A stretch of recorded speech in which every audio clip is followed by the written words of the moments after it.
iglesia del Señor. El maestro de Nazaret entró en el templo. Se puso a sacar los vendedores diciendo: escrito está, mi casa es casa de oración. Ustedes la han convertido en una cueva de bandidos. Todos los días iba y enseñaba en el templo. Los sumos sacerdotes, los escribas y los notables intentaban quitarlo, pero se dieron cuenta de que no podían realizar nada porque el pueblo estaba pendiente de los labios de Jesús de Nazaret. Evangelio según San Lucas, capítulo 19, versos 45 al 48. Mi casa es casa de oración. Cada uno de nosotros es templo del Espíritu Santo. En la iglesia como templo, todos somos importantes. Nadie es secundario. Notas amables a la palabra de Dios. Viernes 20 de noviembre, año 2020. Hermano, ven, ayúdame, hermana, ven, ayúdame a edificar la iglesia del Señor. Ese capítulo 19, a partir del verso 45, Evangelio según San Lucas, nos permite pensar, interiorizar en lo que puede significar el templo como casa de Dios, el templo como cada hombre y cada mujer bautizado que representa a ese Dios en medio de una sociedad, el templo, el lugar privilegiado de la vida de una comunidad.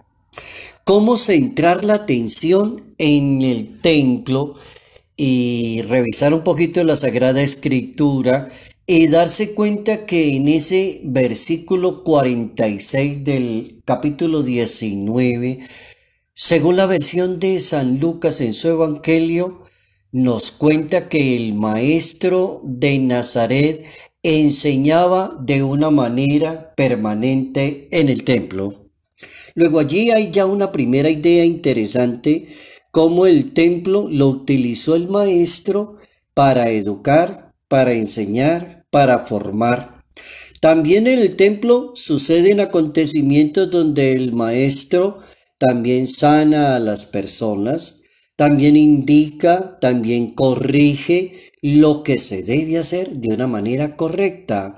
El templo es el primer lugar en que Jesús lleva a cabo su acción profética, evangelizadora, de instauración de ese reino del Padre Celestial.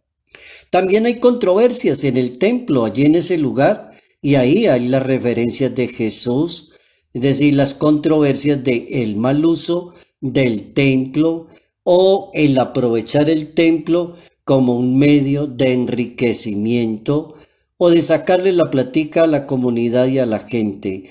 Relación Jesús-templo, relación templo y comunidad, relación presencia en el templo de Jesús de Nazaret y expulsión de aquellas personas que no están viviendo correctamente su fe y ubican el templo para otra cosa totalmente diferente. ¿Qué pasa con las controversias que suceden en el templo? Es importante entender que Jesús no formó la controversia porque a él se le ocurrió que había que formar una controversia. Es que ya estaba escrito, es profecía, es que ya lo había dicho Isaías en su profecía, ya lo había dicho Jeremías, ya lo había dicho Zacarías. Es decir, no era novedoso. El ser humano siempre ha sido terco e intransigente en sus cosas.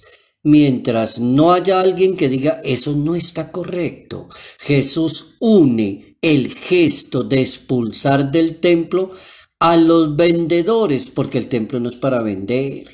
Hace referencia a la Escritura y aparece la primera profecía del templo: mi casa es casa de oración. Capítulo 56, verso 7 de la profecía de Isaías. Mi casa es casa de oración. Es decir, es el lugar en que Jesús se dirige al Padre. No es para actividades comerciales, no es para convertirlo en una cueva de ladrones, sino para encontrar la presencia de Dios. Primera conclusión, el templo es casa de oración. Profecía. Segunda profecía, capítulo 7 de Jeremías, verso 11, referencia a la profecía. Lo han convertido en cueva de bandoleros, se ha convertido a vuestros ojos esta casa que se llama por mi nombre. La imagen de cueva de ladrones para condenar que, según Jeremías, el tráfico material en el templo, lo deshonesto que es utilizar un templo para eso, ilegal ante los ojos de Dios, para utilizar el templo y entonces purificar la imagen del templo para que se convierta en un verdadero servicio para las demás personas. Tercera parte de la profecía. El templo es para gloria y para alabanza de Dios, para escuchar la palabra, para aprender de la palabra, para evangelizar de acuerdo a la palabra, para alabanza de Dios y para el servicio de la comunidad.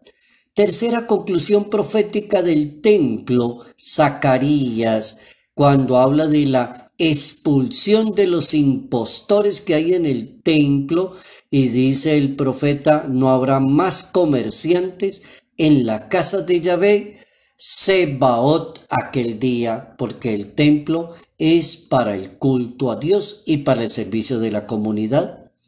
El Papa Francisco da un apunte bien interesante en una audiencia general un 26 de junio del año 2013, y el Papa inició con una pregunta: ¿dónde podemos encontrar a Dios? Respuesta del Papa Francisco basado en el numeral 6 de ese valioso documento del Concilio Ecuménico Vaticano II de la Iglesia Católica, una constitución dogmática llamada Lumen Gentium numeral 6. Y el Papa se basa allí para dar una catequesis bastante buena. En Jerusalén, el gran templo de Salomón era el lugar del encuentro con Dios en la oración, y en el interior del templo estaba el Arca de la Alianza. Era como un recuerdo de que Dios había estado siempre dentro de la historia de su pueblo. Y lo que estaba allí prefigurado según la antigua alianza se realiza por obra y gracia del Espíritu Santo, por el poder del Espíritu de Dios. Y entonces aparece la iglesia, que es la casa de Dios, el lugar de la presencia donde se puede encontrar al Señor. Entonces la iglesia es el templo en el que habita el Espíritu Santo, que la anima, que la guía y que la sostiene. Así lo entiende el Papa Francisco. Es decir, en el pueblo de Dios encontramos también el templo que somos nosotros, que nos llamamos iglesia, eclesía. Esa iglesia que somos nosotros, es decir, comunidad, conjunto de bautizados. Toda persona bautizada es templo de Dios. Toda persona bautizada y confirmada es templo, y en ella habita el Espíritu de Dios. Cuenta con la asistencia del Espíritu Santo y de sus dones. Termina el Papa su exposición en aquella oportunidad. Hace 7 años atrás estaba iniciando el Papa su pontificado, año 2013, y decía el Papa basándose en la teología de San Pedro. En su primera carta, capítulo 2, verso 4, decía el Papa: la iglesia no es un conjunto de intereses donde cada persona está interesada como por sacarle plata al asunto, por realizar cosas en el templo que no tienen nada que ver fuera de la evangelización, alabar y glorificar a Dios, servirle a la comunidad desde el templo, sino que es el templo del Espíritu Santo, decía el Papa, el templo en el que Dios actúa el templo en el que cada uno de nosotros con el bautismo es piedra viva y todos somos necesarios para construir ese templo. Nadie es secundario. Decía el Papa Francisco, todos somos importantes en ese templo. Nadie es el más importante, todos somos importantes, todos somos iguales delante de los ojos de Dios. Bien interesante la reflexión eclesial del Papa mirando la proporción que puede tener un templo en la visión en una obra evangelizadora. Todos somos necesarios para construir ese templo. Nadie es secundario, nadie es más importante. El templo es casa de oración, es casa de alabanza a Dios, es casa de servicio a la comunidad y hay que evitar al máximo que el templo se convierta en negocio, en renta, o en que cada persona se le ocurra utilizar el templo para su propio capricho. Bien interesante aprender la teología de lo que es el templo y la casa de Dios. Hombres son la iglesia, mujeres son la iglesia, somos la iglesia del Señor.